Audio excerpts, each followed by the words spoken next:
ভাৰতত প্ৰথমবাৰৰ বাবে সম্পূৰ্ণ ডিজিটেল ৰূপত হ'বলৈ গৈ আছে লোকপিয়ল 2027 আৰু এইবাৰ আপোনাৰ বাবে এক ডাঙৰ সুবিধা আগবঢ়োৱা হৈছে। আপুনি এতিয়া ঘৰতে বহিয়ে নিজৰ মোবাইল বা লেপটপৰ জৰিয়তে নিজৰ ঘৰ আৰু পৰিয়ালৰ তথ্য পোনপটীয়াকৈ চৰকাৰী পৰ্টেলত জমা দিব পাৰিব। ইয়াক কোৱা হৈছে সেল্ফ ইনুমেৰেশ্যন বা স্বগণনা। অসমত 2 আগষ্টৰ পৰা 16 আগষ্টৰ ভিতৰত এই অনলাইন সেল্ফ ইনুমেৰেশ্যন অৰ্থাৎ স্বগণনাৰ সুবিধা উপলব্ধ থাকিব। এই ভিডিঅ'টিত মই আপোনালোকক প্ৰথমৰ পৰা শেষলৈ ষ্টেপ বাই ষ্টেপ দেখুৱাম কেনেকৈ আপুনি এই প্ৰক্ৰিয়াটো মাত্ৰ 10 পৰা 15 মিনিটত শুদ্ধভাৱে সম্পূৰ্ণ কৰিব পাৰিব। সেয়েহে ভিডিঅ'টি অলপো স্কিপ নকৰাকৈ শেষলৈকে চাওক। প্ৰক্ৰিয়াটো আৰম্ভ কৰাৰ আগতে কিছুমান গুৰুত্বপূৰ্ণ কথা জানি লোৱাটো প্ৰয়োজনীয় যে এই পৰ্যায়ত কেৱল ঘৰ আৰু পৰিয়ালৰ সুবিধাসমূহৰ অৰ্থাৎ হাউচ লিষ্টিং এণ্ড হাউচ চেঞ্চাছৰ তথ্য সংগ্ৰহ কৰা হ'ব। মানুহৰ ব্যক্তিগত ডেমোগ্ৰাফিক তথ্য পৰৱৰ্তী পৰ্যায়ত লোৱা হ'ব। আৰু অনলাইন এই ছিষ্টেম অসমৰ বাবে 2 আগষ্টৰ পৰা 16 আগষ্টলৈ চলিব। ইয়াৰ পিছত 17 আগষ্টৰ পৰা 15 ছেপ্টেম্বৰৰ ভিতৰত লোকপিয়লৰ কৰ্মীসকলে আপোনাৰ ঘৰলৈ তথ্য নিশ্চিত কৰিবলৈ আহিব। এই সেল্ফ ইনুমেৰেশ্যন কৰাৰ আগতে কি সামগ্ৰী আপোনাৰ প্ৰয়োজন হ'ব?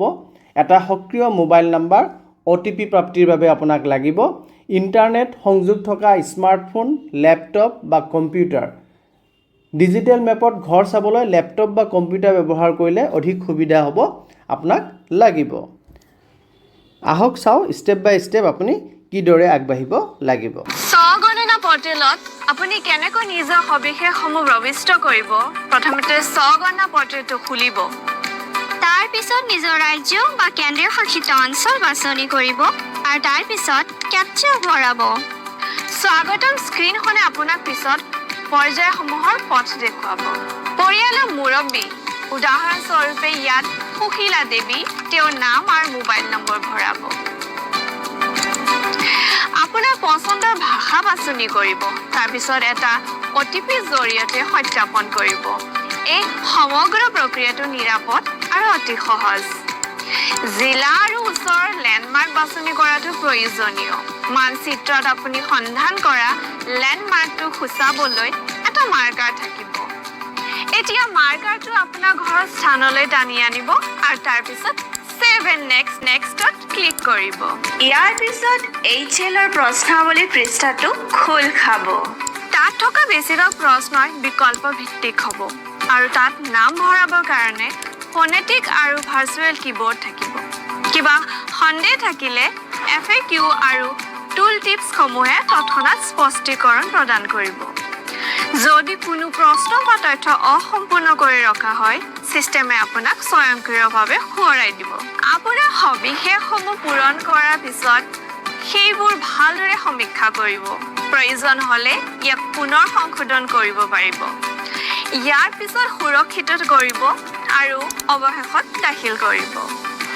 কৰাৰ পিছত এই আখৰে আৰম্ভ হোৱা 11টা সংখ্যাৰ SEID এটা স্ক্ৰীনত প্ৰদৰ্শিত হ'ব আৰু এই আইডিটো আপোনাৰ মোবাইল নম্বৰত SMS-ৰ জৰিয়তে লাভ কৰিব।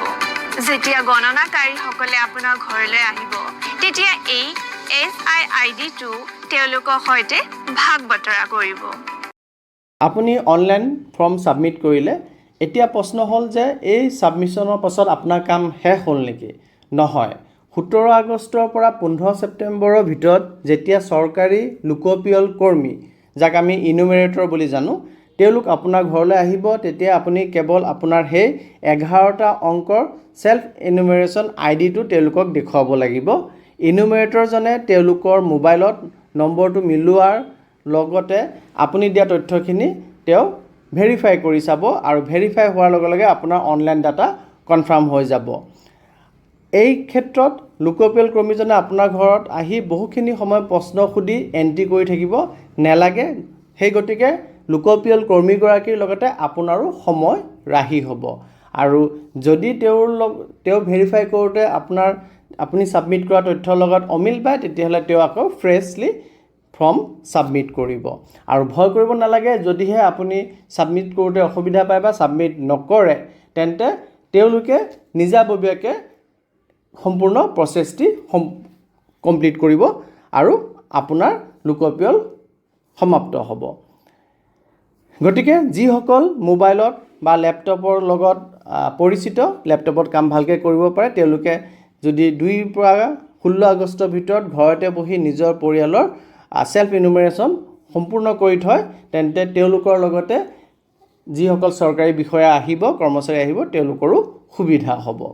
গতিকে ভিডিঅ'টো যদি সহায়ক লাগিল তেন্তে লাইক কৰক আৰু অসমৰ সকলো বন্ধু বান্ধৱী আৰু পৰিয়ালৰ লোকৰ সৈতে শ্বেয়াৰ কৰক যাতে সকলোৱে এই কামটো সহজে কৰিব পাৰে। লোকপিয়ল সম্পৰ্কীয় কিবা প্ৰশ্ন থাকিলে তলত কমেণ্ট কৰি জনাওক। চেনেলটি ছাবস্ক্ৰাইব কৰিব নাপাহৰিব। ধন্যবাদ। জয় আই অসম।